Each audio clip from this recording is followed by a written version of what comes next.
আজকে হচ্ছে খুব ইম্পর্টেন্ট ক্লাস আমাদের, মনোযোগ দিয়ে শুনতে হবে। এবং আমরা এটা একদম ধরবো যে এটা মুক্তিযুদ্ধের আমরা কাহিনী শুনতেছি, হ্যাঁ।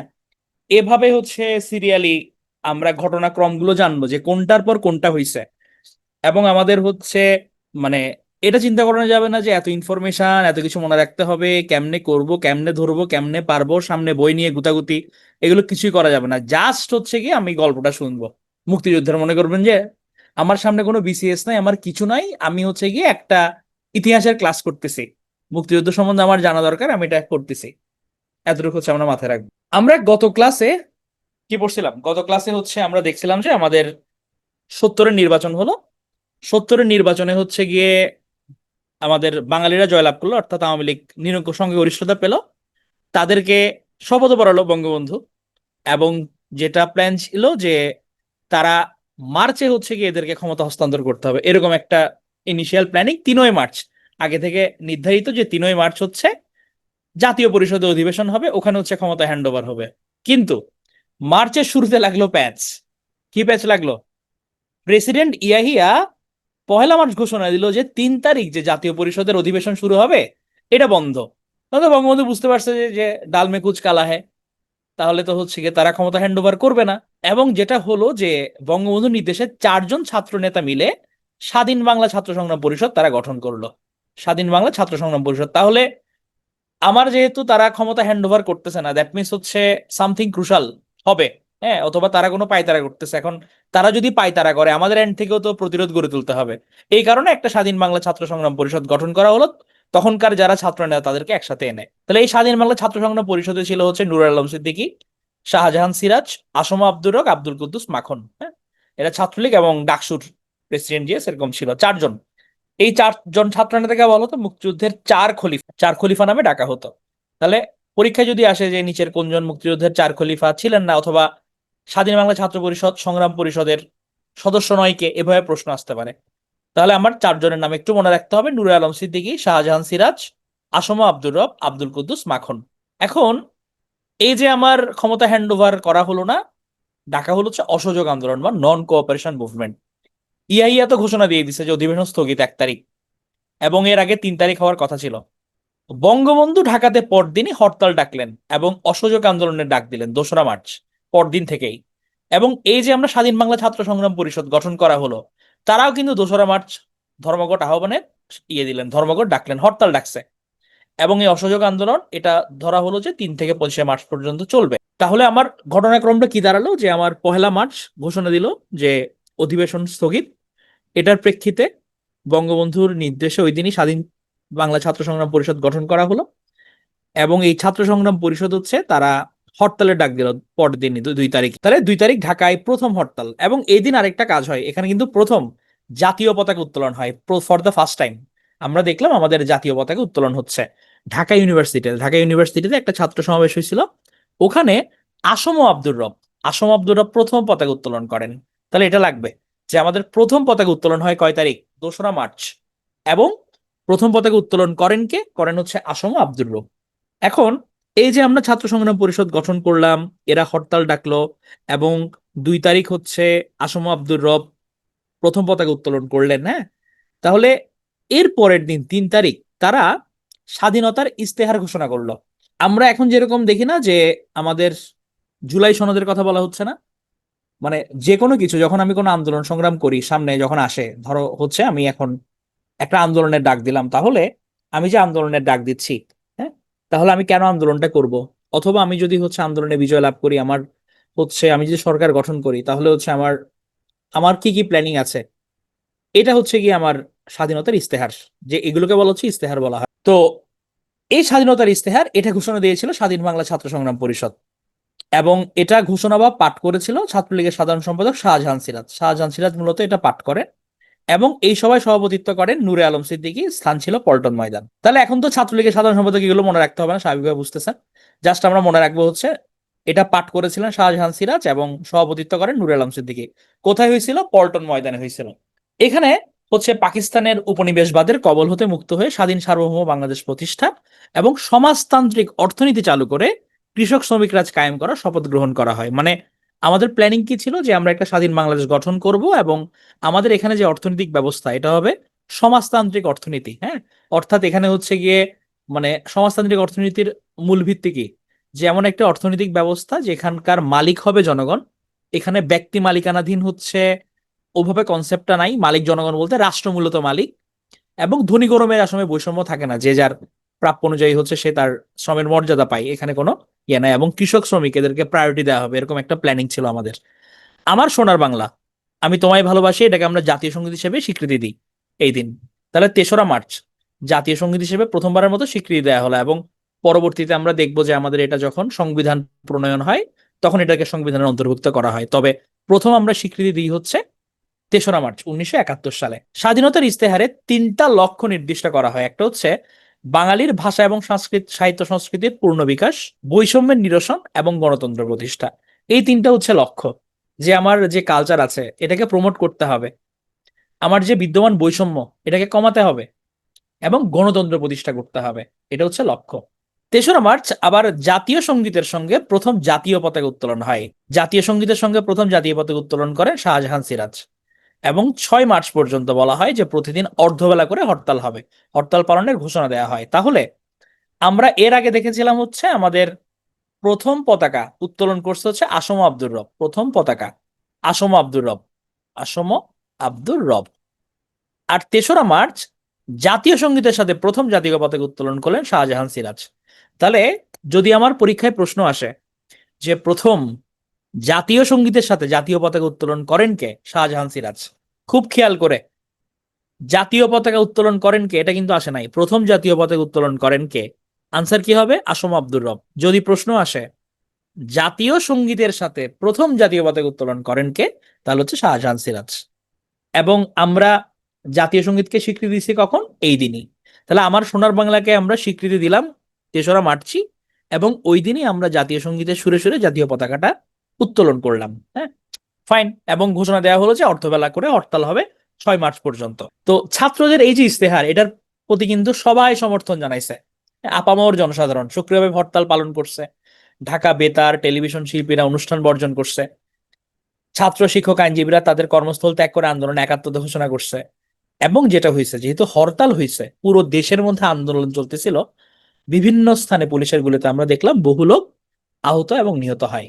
এবং 3ই মার্চ আমরা দেখতে পাই ক্লাস 6 এর একজন ছেলে প্রথম শহীদ হয়, আমাদের মুক্তিযুদ্ধের প্রথম শহীদ শঙ্কু সমজদার। 3রা মার্চ 1971 জাহাজ কোম্পানির মোড় রংপুরে সে প্রথম শহীদ হয়। 2012 সালে তাকে রাষ্ট্রীয় স্বীকৃতি দেওয়া হয় যে সে প্রথম শহীদ। তাহলে আমার প্রথম শহীদ কে হয়, শঙ্কু সমজদার, ক্লাস 6 এর ছেলে, 3রা মার্চ। তাহলে ঘটনার ইয়েটা দেখি যে 1লা মার্চ আমার ইয়া ইয়া করলো, 2রা মার্চ হচ্ছে গিয়ে আমাদের স্বাধীন বাংলা ছাত্র সংগ্রাম পরিষদ হরতালের আহ্বান করলো, 3রা মার্চ আমরা স্বাধীনতা ইস্তেহার ঘোষণা করলাম, ওই দিন আমরা জাতীয় পতাকার সঙ্গে জাতীয় সঙ্গীতের সঙ্গে জাতীয় পতাকা উত্তোলন করলাম। আবার পুরো দেশব্যাপী যেহেতু হরতাল চলতেছে, পুলিশ গুলি চালালো, সেই গুলিতে আমাদের এই ক্লাস 6 এর বাচ্চাটা মারা গেল, মুক্তিযুদ্ধের প্রথম শহীদ। এখন ইয়া ইয়া হচ্ছে গিয়ে আবার যখন দেখলো যে কি এক ঘোষণায় বাংলাদেশের অবস্থা টালমাটাল হয়ে গেছে এবং হরতাল হরতাল দিয়ে একাকার কাণ্ড, এবং শেখ কি করলো এই পরিস্থিতিতে ভীত সন্ত্রস্ত হয়ে অগত্যা 6 মার্চ আবার বেতার ভাষণ দিল। বলে যে আচ্ছা ঠিক আছে, তোমাদের যেটা জাতীয় পরিষদ অধিবেশন 3রা মার্চ হওয়ার কথা ছিল ওটা আমি 25শে মার্চ করব। কিন্তু যেটা হয়েছে যে বাংলাদেশের আসলে মানুষ অলরেডি তো বুঝে গেছে যে তারা তো ছলনা করতেছে, তারা ফ্রিলি হ্যান্ড ওভার করতে চায় না দায়িত্ব কোনো ঝামেলা ছাড়া। এই কারণে তারা কোনোভাবে এটাতে আশ্বস্ত হলো না, এবং ওই সময় আওয়ামী লীগের পক্ষ থেকে বললো যে ঠিক আছে, আমরা সামরিক শাসন বিরোধী একটা বৃহত্তর আন্দোলন গড়ে তুলবো, আমরা একটা জনসভার আয়োজন করি। তাহলে 7ই মার্চ, তাহলে সেই 7ই মার্চের ঐতিহাসিক জনসভা, এবং এর সাথে কি আসে যে 7ই মার্চের আমাদের ভাষণ। তাহলে 7ই মার্চ রবিবার, রেসকোর্স ময়দান, 18 থেকে 19 মিনিটের মাত্র হচ্ছে বক্তৃতা, 2:45 থেকে 3 পর্যন্ত, 1108টা শব্দ সংখ্যা, কল রেডি মাইক, 10 লক্ষ জনতার সামনে।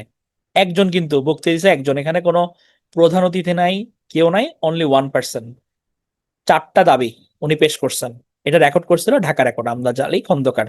তাহলে উনি হচ্ছে ঢাকা রেকর্ডের ওই সময় কর্ণধার ছিলেন, উনারা হচ্ছে এটা রেকর্ড করেন। এবং রেকর্ডকারী যদি হচ্ছে আমরা বলি তাহলে আমজাদ আলী খন্দকারও ছিলেন, আবার এইচ এ খন্দকার ছিলেন, ওই সময় তথ্য প্রযুক্তি মন্ত্রণালয়ের একজন দায়িত্বপ্রাপ্ত ছিলেন। তো ওনারা দুজনেই রেকর্ড করেন। চিত্রধারণ অর্থাৎ ভিডিওগ্রাফি করছে হচ্ছে আবুল খায়ের। তাহলে প্রধান অতিথি সভাপতি কেউ ছিল না, একজন মাত্র অতিথি, সেটা হচ্ছে বঙ্গবন্ধু। ময়দান জুড়ে স্লোগান, পদ্মা মেঘনা যমুনা তোমার আমার ঠিকানা। এবং উনি যখন রেসকোর্স ময়দান দিয়ে প্রবেশ করছিলেন তখন জনতার স্লোগান ছিল, শেখ মুজিবের পথ ধরো, বাংলাদেশ স্বাধীন করো। তো উনি এই যে ভাষণটা দিয়েছিলেন, এটা তো আমরা বললাম যে রেসকোর্স ময়দানে, এবং এই ভাষণের প্রথম লাইন শেষ লাইনটা আমরা সবাই জানি যে, ভাইয়ের আমার, আজ দুঃখ ভারাক্রান্ত মন নিয়ে আপনাদের সামনে হাজির হয়েছি। আবার শেষ লাইন ছিল, এবারের সংগ্রাম আমাদের সংগ্রাম, এবারের সংগ্রাম আমাদের স্বাধীনতার সংগ্রাম, জয় বাংলা। উনার এই ভাষণটা স্বাধীন বাংলা বেতার কেন্দ্র থেকে বজ্রকণ্ঠ নামে প্রচারিত হয়, যেটা স্বাধীন বাঙালিকে স্বাধীনতা সংগ্রামে অনুপ্রাণিত করে। তাহলে 7ই মার্চের ভাষণ, উনার যে ভাষণটা, এটা স্বাধীন বাংলা বেতার কেন্দ্র থেকে বজ্রকণ্ঠ নামে প্রচারিত হয়েছিল। তাহলে এটা কিন্তু একটা পরীক্ষা আসতে পারে। হ্যাঁ, তাহলে আমরা যতই হচ্ছে গিয়ে যে বলি, মানে আমরা মনে করেছিলাম আসলে যে এখন হয়তো মানে চেঞ্জ পার্সপেক্টিভ, এখান থেকে হয়তো প্রশ্ন আসবে না, বাট আমরা 48, 49 এগুলো থেকে কিন্তু মানে প্রশ্ন চলে আসছে। মুক্তিযুদ্ধ আসলে এখানে এড়ানোর কোনো সুযোগ নাই। হ্যাঁ, তো 7ই মার্চের এই যে ভাষণ, বলেছিলাম কি এখানে হচ্ছে 4 দফা দাবি ছিল, 4টা দাবি। কি 4টা দাবি ছিল? যে চলমান সামরিক আইন প্রত্যাহার করো, সৈন্যদের ব্যারাকে ফিরিয়ে নিয়ে যাও, গণহত্যা তদন্ত করো এবং নির্বাচিত প্রতিনিধিদের কাছে ক্ষমতা হস্তান্তর করো। তাহলে একদম ক্লিয়ার কথাবার্তা যে তুমি যে এখন সামরিক আইন জারি করেছো, এটা প্রত্যাহার করে ফেলো। তোমার সৈন্যরা পথে ঘাটে ঘুরছে, মানুষকে অত্যাচার করতেছে, গুলি চালাচ্ছে, এদেরকে ব্যারাকে ফিরিয়ে নিয়ে যাও। অলরেডি এতগুলো মানুষ যে মারা গেছে, এই যে গণহত্যা, এটা তদন্ত করো, এবং আমরা যে নির্বাচিত প্রতিনিধি, আমাদের কাছে ক্ষমতা হস্তান্তর করো। একদম ক্লিয়ার কাট কথাবার্তা।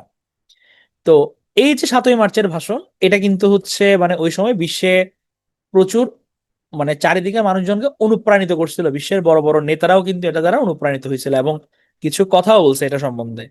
যেমন নেলসন ম্যান্ডেলা বলেছিল যে 7ই মার্চের ভাষণ আসলে ছিল স্বাধীনতার মূল দলিল। হ্যাঁ, যে এটা মূলত মূল ডকুমেন্ট ছিল, এটা থেকে বাঙালি উদ্বুদ্ধ হয়। কিউবার অবিসংবাদিতা ফিদেল কাস্ত্রো বলেছিলেন যে 7ই মার্চের শেখ মুজিবের ভাষণ শুধুমাত্র ভাষণ নয়, এটি একটি অনন্য রণকৌশলের দলিল। আমরা জানি যে ফিদেল কাস্ত্রো কিন্তু হচ্ছে কিউবান লিডার ফিদেল কাস্ত্রো। তাহলে উনি বলেছিলেন যে এটা অনন্য রণকৌশলের দলিল। তাহলে পরীক্ষায় যদি আসে যে 7ই মার্চের ভাষণ অনন্য রণকৌশলের দলিল, কে বলেছেন? তাহলে এটা হচ্ছে ফিদেল কাস্ত্রো। 7ই মার্চের ভাষণ স্বাধীনতার মূল দলিল, কে বলেছেন? Nelson Mandela. এটা এভাবে মনে রাখতে বলি যে এই যে ফিদেল কাস্ত্রো, সে তো একটা গেরিলা যোদ্ধা। যেহেতু উনি লিডার আবার যোদ্ধাও, তার কথাবার্তায় কিন্তু রণকৌশলের ব্যাপার স্যাপার গুলো আসবে।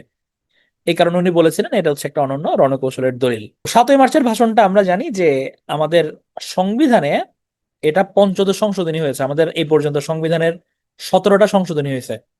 17টার মধ্যে 15 নাম্বার যেটা, ওইখানে আমাদের পঞ্চম তফসিলের 150-এর 2 নম্বর অনুচ্ছেদ এটা অন্তর্ভুক্ত করা হয়। এবং ইউনেস্কো যেটা করছে যে 7ই মার্চের ভাষণকে ওয়ার্ল্ড ডকুমেন্টারি হেরিটেজ বা বিশ্বের প্রামাণ্য ঐতিহ্য হিসেবে স্বীকৃতি দিয়েছে 2017 সালে ফ্রান্সের প্যারিস ইউনেস্কোর 39তম সভায়। মানে এটা স্বীকৃতি পাইছে যে বিশ্বের 78টা ভাষণকে তারা স্বীকৃতি দিছে, তার মধ্যে এটা 48তম বিশ্বের প্রামাণ্য ঐতিহ্য।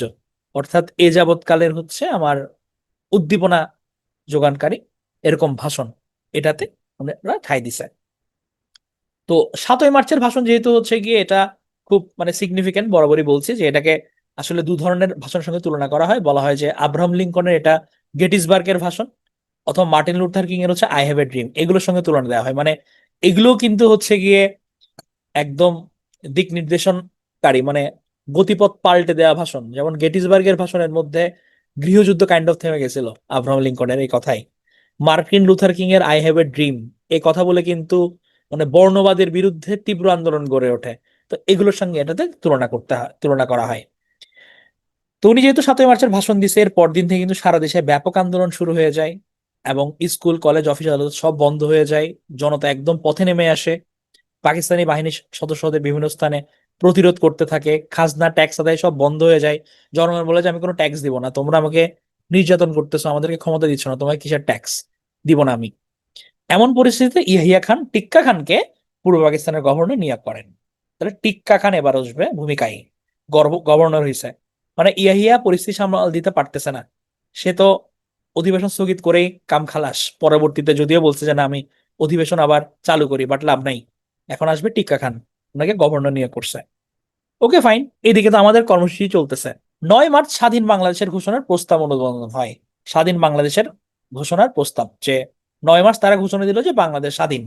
হ্যাঁ, যে মানে আমরা পৃথিবীতে কিন্তু খুব কম আছে, বলেই দিই, পৃথিবীতে মাত্র 2টা জাতি যারা আগে স্বাধীনতা ঘোষণা করে তারপর বিজয় লাভ করছে, এক বাংলাদেশ, এক আমেরিকা। আমাদের সেই গার্ডস ছিল, আমরা আগে বলছি যে আমরা স্বাধীন, তারপর এবার আমরা বিজয় লাভ করছি।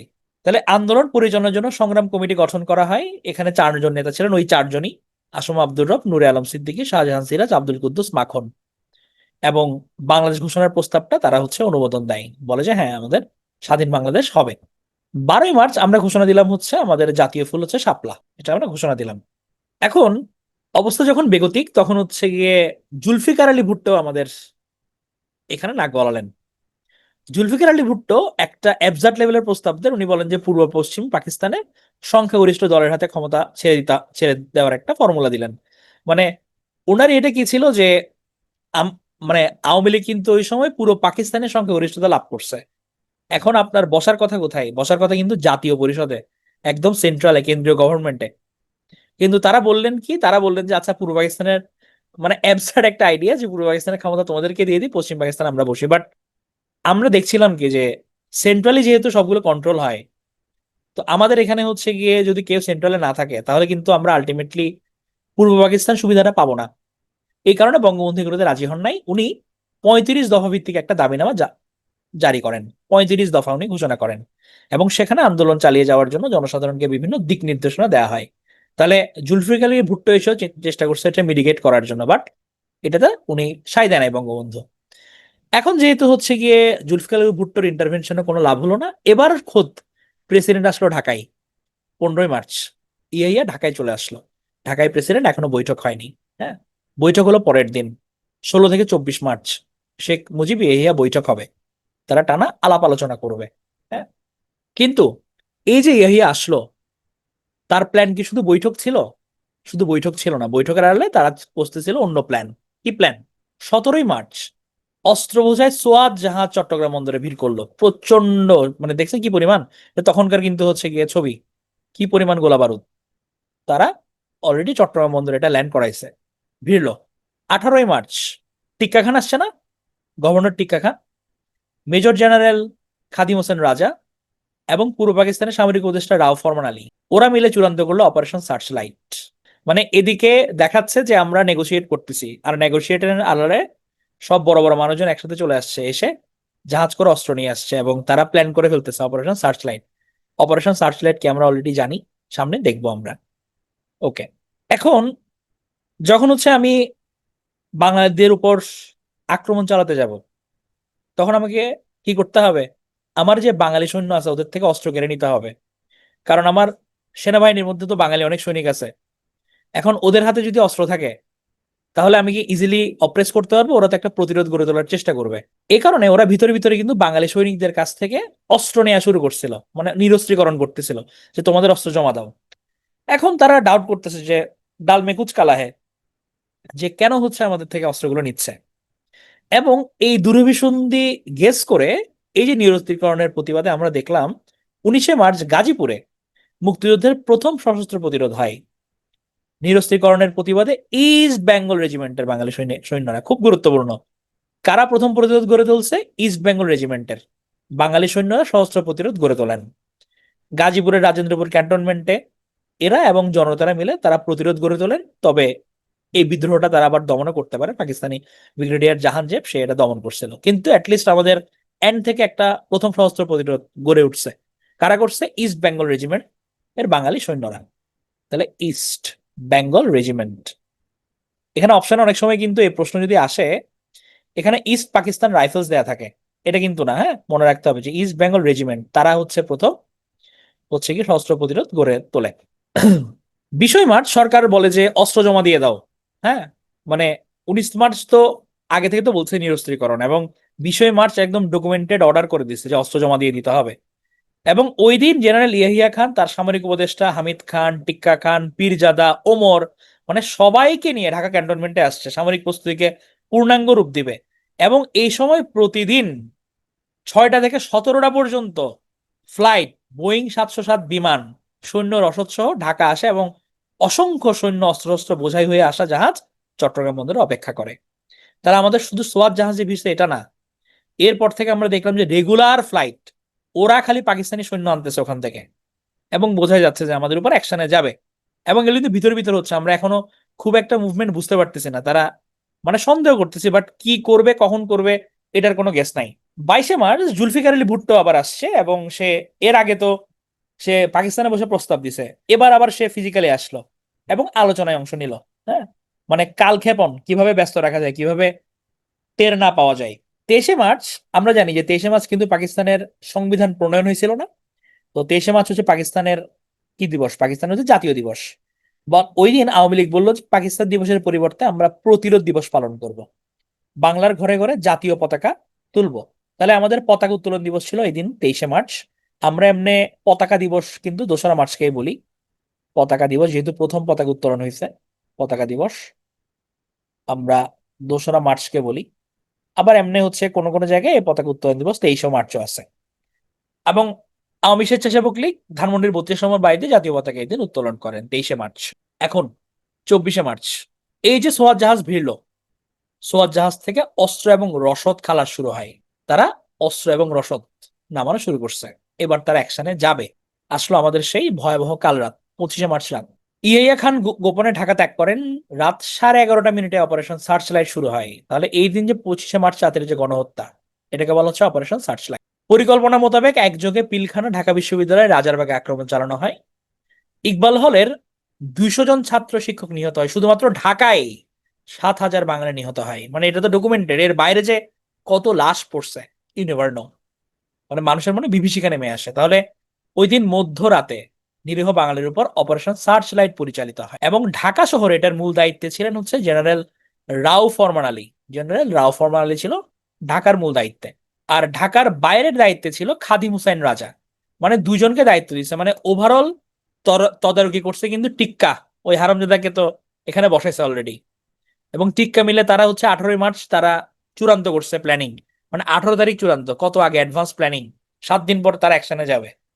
এবং ঢাকা শহরের দায়িত্ব দিল রাও ফরমান আলীকে, ঢাকার বাইরে দায়িত্ব দিল খাদিম হোসেন রাজাকে।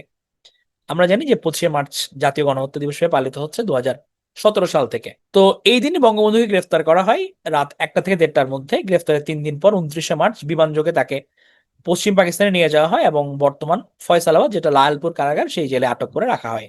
তাহলে আমার এই যে 1 তারিখ থেকে 25 তারিখ পর্যন্ত আমরা ঘটনার একটা সিকুয়েল আমরা দেখলাম, যে আমাদের যখন ক্ষমতা হস্তান্তর করা হলো না, এরপর থেকে হচ্ছে আমার অসহযোগ আন্দোলনের ডাক দেওয়া হয়েছে, এরপর হরতাল হয়েছে, স্বাধীন বাংলা ছাত্র সংগ্রাম পরিষদ গঠন করা হয়েছে, স্বাধীনতার ইস্তেহার ঘোষণা করা হলো, গুলি চললো, শঙ্কু সমাজদার শহীদ হলো, 7ই মার্চের ভাষণ দিল, 4 দফা দাবি রাখলো, তারা চেষ্টা করলো কোনোভাবে এটা মিটিগেট করানোর। ভুট্টো প্রস্তাব দিল যে ক্ষমতা ভাগাভাগি করি পূর্ব পশ্চিমের মধ্যে, রাজি হলো না। এবং অবশেষে ইহাই এসে বৈঠকে বসলো। বাট বৈঠকের আড়লে তারা কি করতেছে, অস্ত্র বোঝাই জাহাজ আনতেছে, সবাইকে নিয়ে আসছে। তারা প্রতিদিন 6 থেকে 17টা করে ফ্লাইট আসতেছে তাদের, সৈন্য অস্ত্র সবকিছু। আমাদের বাঙালি সৈন্যদের থেকে অস্ত্র কেড়ে নেওয়া হলো। নিরস্ত্রীকরণের প্রতিবাদে আমরা কি করলাম, আমরা হচ্ছে 19শে মার্চ সশস্ত্র প্রতিরোধ গড়ে তুললাম গাজীপুর রাজেন্দ্র ক্যান্টনমেন্টে। হ্যাঁ, রাজেন্দ্রপুর ক্যান্টনমেন্টে। এরপর হচ্ছে গিয়ে আমাদের চূড়ান্ত করা হলো যে তারা আমাদের উপর অপারেশন সার্চ লাইট চালাবে। 22শে মার্চ হচ্ছে সরাসরি আসলে হচ্ছে ভুট্টো আলোচনায় অংশ নেওয়ার জন্য। বাট 25শে মার্চ রাতে আমরা দেখলাম যে আমাদের যে অপারেশন সার্চ লাইট এটা শুরু হয়ে গেল। ওভারঅল প্ল্যানিং এ ছিল টিক্কা খান, ঢাকা শহরের দায়িত্ব দিচ্ছে খাদিম হোসেন রাজাকে, এবং ঢাকার বাইরের দায়িত্ব দিচ্ছে হচ্ছে রাও ফরমান আলীকে। হ্যাঁ, সরি, উল্টার কথা বলছি, যে ঢাকা শহরের দায়িত্ব দিচ্ছে হচ্ছে জেনারেল রাও ফরমান আলীকে, আর ঢাকার বাইরে দিছিল খাদিম হোসেন রাজাকে। এবং বঙ্গবন্ধুকে ওই দিনই গ্রেফতার করছে। তাহলে এখন আমার উপায় কি? সবাই গ্রেফতার। তাহলে আমার এখন একটা স্বাধীনতার ঘোষণা লাগবে। 26শে মার্চ চট্টগ্রাম কালুরঘাট বেতার কেন্দ্র থেকে স্বাধীনতার ঘোষণা করলেন মেজর জেনারেল জিয়াউর রহমান। 26শে মার্চ স্বাধীনতার ঘোষণা দিলেন কালুরঘাট বেতার কেন্দ্র থেকে। 27শে মার্চ বঙ্গবন্ধুর পক্ষে উনি আবার স্বাধীনতার ঘোষণা পাঠ করলেন। তাহলে 26শে মার্চ উনি নিজে দিয়েছেন, এবং 27শে মার্চ বঙ্গবন্ধুর পক্ষে উনি স্বাধীনতার ঘোষণা পাঠ করলেন। এবং এই যে স্বাধীনতার ঘোষণা দেওয়া হলো, তখন অ্যাটলিস্ট যেহেতু সামরিক পার্সনের মুখ থেকে আসছে, যে কিন্তু তখন খুব জনপ্রিয় আর্মির মধ্যে, এবং জনগণ দেখলো যে আর্মি পার্সন একজন হচ্ছে স্বাধীনতার ঘোষণা দিলেন, তো সবাই এটা সিরিয়াসলি নিল, বুঝতে পারলো যে না এখন হচ্ছে আমার যুদ্ধ অবতীর্ণ হতে হবে, এবং সবাই মিলে ওরকম একটা মনস্থির করলো যে না দেশের মধ্যে যুদ্ধকালীন পরিস্থিতি চলে আসছে, মানুষের উপর অ্যাটাক হয়েছে, আর বসে থাকা যাবে না ঘরে।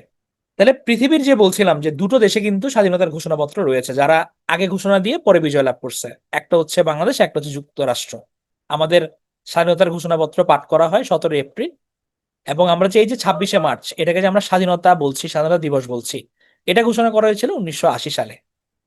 এই জিনিসটা কিন্তু মনে রাখতে হবে, 26শে মার্চকে স্বাধীনতা দিবস হিসেবে ঘোষণা করা হয় কখন? 1980 সালে।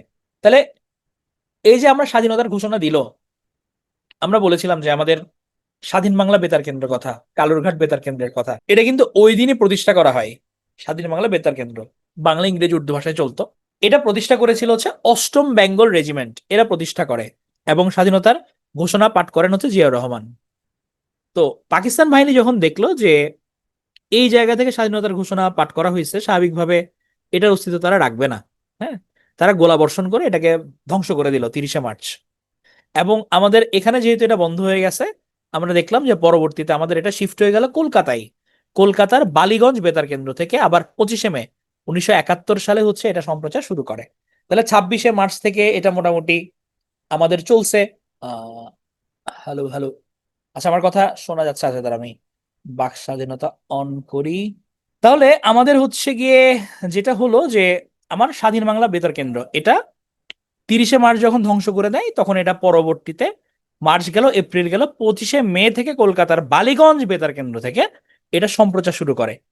এটার প্রথম নারী শিল্পী ছিলেন হচ্ছে নমিতা ঘোষ, এবং এখানে রেগুলার পত্রিকা পাঠ করতেন হচ্ছে বেলাল মোহাম্মদ। উনি রেগুলার পত্রিকা এখান থেকে পাঠ করতেন। তো এই স্বাধীন বাংলা বেতার কেন্দ্রে দুইটা সিরিজ খুবই জনপ্রিয় ছিল, একটা হচ্ছে চরমপত্র পাঠ এবং জল্লাদের দরবার, দুইটা প্রোগ্রাম খুবই ফানি। তো চরমপত্র সিরিজ, এটা হচ্ছে মূলত ঢাকাইয়া ভাষায় এটা উপস্থাপন করা হতো, উপস্থাপন করতেন হচ্ছে এম আর আক্তার মুকুল, উনি ছিলেন উপস্থাপক। আর এটার পরিকল্পনাকারী ছিলেন আব্দুল মান্নান, পরিকল্পনাকারী ছিলেন হচ্ছে আব্দুল মান্নান। তো এটা পরিকল্পনাকারী ছিলেন চরমপত্র সিরিজ আব্দুল মান্নান, এবং এটা পাঠ করতেন এবং যার প্ল্যানিং ছিল, উপস্থাপনা ছিল, সেটা হচ্ছে এম আর আক্তার মুকুল। তো এই প্রোগ্রামের মধ্যে কিন্তু তারা বিভিন্ন সময় বিভিন্ন ধরনের ইনফরমেশন দিত ঢাকাইয়া ভাষায়, এবং যারা মুক্তিযোদ্ধা ছিল ওদের কাছেও কিন্তু ইনফরমেশন গুলো পৌঁছাতো। কারণ চিন্তা করেন যে ওই সময় যে অবস্থা, ঝঞ্ঝা বিক্ষুব্ধ অবস্থা, মানুষ সারাক্ষণ হচ্ছে গিয়ে কান পেতে আছে রেডিওতে, কোনোখান থেকে কোনো নিউজ আসে না, সারাক্ষণ কান পেতে থাকে রেডিওতে। এই প্রোগ্রামগুলো মানুষের মনে হচ্ছে তখন উদ্দীপনা যোগাতো। তারা বিভিন্ন দেশাত্মবোধক গান প্রচার করত, তারা এই যে মজার ছলে ব্যঙ্গ করত, আমাদের জনগণের যাতে হচ্ছে মনোবল অক্ষুণ্ণ থাকে, এই চেষ্টা তারা চালাতো। এটা ছাড়া আরেকটা জনপ্রিয় প্রোগ্রাম ছিল, সেটা হচ্ছে জল্লাদের দরবার। এই জল্লাদের দরবার এটা রচনা করেন হচ্ছে কল্যাণ মিত্র, এটা পরীক্ষায় আসছিল, হ্যাঁ, কল্যাণ মিত্র এই প্রশ্ন। এবং হচ্ছে গিয়ে এই যে জল্লাদের দরবার অনুষ্ঠানে ইয়াইয়া খানকে ব্যঙ্গ করে ডাকা হতো কেল্লা ফতে আলী খান। আমরা বলি না যে কেল্লা ফতে হয়ে গেছে, কেউ মারা গেলে যে কেল্লা ফতে হয়ে গেছে ওর, তাহলে তাকে ডাকা হইতো হচ্ছে কেল্লা ফতে আলী খান নামে, ইয়াইয়া খানকে ব্যঙ্গ করে। এই অনুষ্ঠানটা, মানে এটা উনার ক্যারেক্টারটার নাম ছিল জল্লাদের দরবার। তাহলে স্বাধীন বাংলা বেতার কেন্দ্র থেকে আমরা কি দেখলাম, যে এখান থেকে প্রথম স্বাধীনতার ঘোষণা পাঠ করলেন জিয়াউর রহমান, এটা 8ম বেঙ্গল রেজিমেন্ট প্রতিষ্ঠা করে। প্রথম নারী শিল্পী নমিতা ঘোষ, পত্রিকা পাঠ করেন বেলাল মোহাম্মদ। দুইটা প্রোগ্রাম খুব জনপ্রিয়, একটা চরমপত্র, একটা জল্লাদের দরবার। চরমপত্র হচ্ছে পরিকল্পনাকারী আব্দুল মান্নান, উপস্থাপনা করতেন এম আর আক্তার মুকুল, আর জল্লাদের দরবার হচ্ছে রচনা করতেন কল্যাণ মিত্র। এবং এখানে ইয়ে খানকে কেন্দ্র করে বলা হইতো হচ্ছে কেল্লা ফতে আলী খান। এবং আমাদের দেশ যখন স্বাধীন হয়, আমাদের 6 ডিসেম্বর 1971 সালে, এই স্বাধীন বাংলা বেতার কেন্দ্রটা আমাদের বাংলাদেশ বেতারে পরিণত হয়ে যায়। হ্যাঁ, বাংলাদেশ বেতারে এটা কনভার্ট হয়ে যায়, মানে আমাদের দেশ স্বাধীনের পর। হ্যাঁ, তাহলে আমার হচ্ছে আমরা এখনো কিন্তু মার্চে আছি, হ্যাঁ, স্বাধীনতার ঘোষণা পর্যন্ত। এবং ঘোষণা যখন দিছে, দ্যাট মিনস কি আমাকে যুদ্ধ করতে হবে। আর যুদ্ধের জন্য কারা প্রথমে অগ্রসর হবে? যাদের কাজ যুদ্ধ করা, আমাদের বাহিনীরা, সামরিক কর্মকর্তারা। আমরা দেখলাম আমাদের অনেক সিনিয়র লোকজন যারা রিটায়ার করে গেছেন, তারা সেনাবাহিনী, নৌবাহিনী, বিমান বাহিনী থেকে, তারা সবাই একত্র হলেন। একত্র হয়ে তারা ডিসিশন নিলেন যে কি করা যায়, দেশকে স্বাধীন করতে হবে, আমাদের স্বাধীনতার ঘোষণা আসছে, আমাদের একসাথে বসতে হবে। এবং সেই বৈঠক হলো কোথায়? সুদূর সিলেটে, হবিগঞ্জে। হবিগঞ্জের মাধবপুর উপজেলার তেলিয়াপাড়া চা বাগানে 4 এপ্রিল দেশকে স্বাধীন করার লক্ষ্যে স্বাধীনতা যুদ্ধের প্রথম বৈঠক অনুষ্ঠিত হয়। একদম সিনিয়র কর্মকর্তারা, ইস্ট বেঙ্গল রেজিমেন্টের 27 জন সেনা কর্মকর্তার উপস্থিত ছিলেন। এবং এই বৈঠকে প্রথম মুক্তিযুদ্ধের রণাঙ্গনকে 4টা সেক্টরে ভাগ করেন মুক্তিযুদ্ধের প্রধান সেনাপতি জেনারেল আতাউল গনি ওসমানী। ভাগ করলেন যে আচ্ছা 4টা সেক্টরে আমরা তো যুদ্ধ করব। এই যে জেনারেল আতাউল গনি ওসমানী, উনি কিন্তু তখন রিটায়ার করছেন অলরেডি। হ্যাঁ, এবং উনি কিন্তু সেই ব্রিটিশ আমলের যোদ্ধা। বাট উনারা দেশের প্রয়োজনে সবাই চলে আসলেন, যে সিনিয়রদের তো দায়িত্ব নিতে হবে, কারণ তারা অলরেডি হচ্ছে দ্বিতীয় বিশ্বযুদ্ধ করছেন, তারা ওয়ারফেয়ার জানে। 1965 সালের ভারত পাকিস্তান যুদ্ধ তারা পাকিস্তানের হয়ে লড়ছে। So they know everything. তো এই কারণে এক্সপার্টরা চলে আসলো সবাই। আমাদের ঐতিহাসিক তেলিয়াপাড়া চা বাগানে প্রথম বৈঠক 4 এপ্রিল। 6 এপ্রিল দিল্লির পাকিস্তান হাই কমিশনে কর্মরত কে এম শিহাবুদ্দিন এবং আমজাদুল হক বাংলাদেশের প্রতি আনুগত্য প্রদর্শন করে পদত্যাগ করলেন।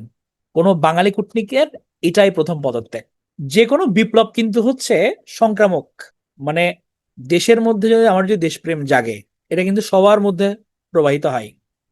তাহলে আমাদের এই যে প্রথমে রাজনৈতিক ব্যক্তিত্বরা, বঙ্গবন্ধুরা, ওনারা যে প্রথম যে ডাক দিলেন, সাধারণ জনগণ, আর্মিরা আসলো, স্বাধীনতার ঘোষণা হলো, তারপর এক্স আর্মিরা এসে তারা যুদ্ধে নামবে, সুদূর দেশে বাইরে বসে থাকা প্রবাসে, হ্যাঁ, এই যে কে এম শিহাবুদ্দিন, আমজাদুল হক, তারা ফরেন ক্যাডার, তারা চিন্তা করলো যে আমার দেশের দেশের প্রশ্ন, আমি দেশের জনগণ, আমার মাতৃভূমি আজ সংকটাপন্ন, আমি কেন পাকিস্তানের তাবেদারি করব, তারা পদত্যাগ করলেন। তাহলে প্রথম বাঙালি কূটনীতিকের পদত্যাগ হচ্ছে এই 6 এপ্রিল, কে এম শিহাবুদ্দিন এবং আমদাজুল হকের হাত ধরে তারা আনুগত্য প্রদর্শন করে তারা পদত্যাগ করলেন। এখন আমার যেহেতু হচ্ছে গিয়ে স্বাধীনতার ঘোষণা আমাদের দেয়া হয়েছে, আমার একটা যুদ্ধ পরিচালনা হবে, তো এটাকে প্রপারলি রান করার জন্য আমার একটা গভর্নমেন্ট লাগবে, একটা বডি লাগবে যারা এটাকে কন্ট্রোল করবে। হ্যাঁ, শুধুমাত্র সামরিক বাহিনীর হাতে তো ছেড়ে দেওয়া যাবে না, আমার একটা বাইরে থেকে কন্ট্রোল করার জন্য একটা বডি লাগবে। ওই চিন্তা ভাবনা থেকে গঠন করা হলো মুজিবনগর সরকার। এটা কোথায় গঠন হলো? এটা গঠন হলো ত্রিপুরার রাজধানী আগরতলাতে।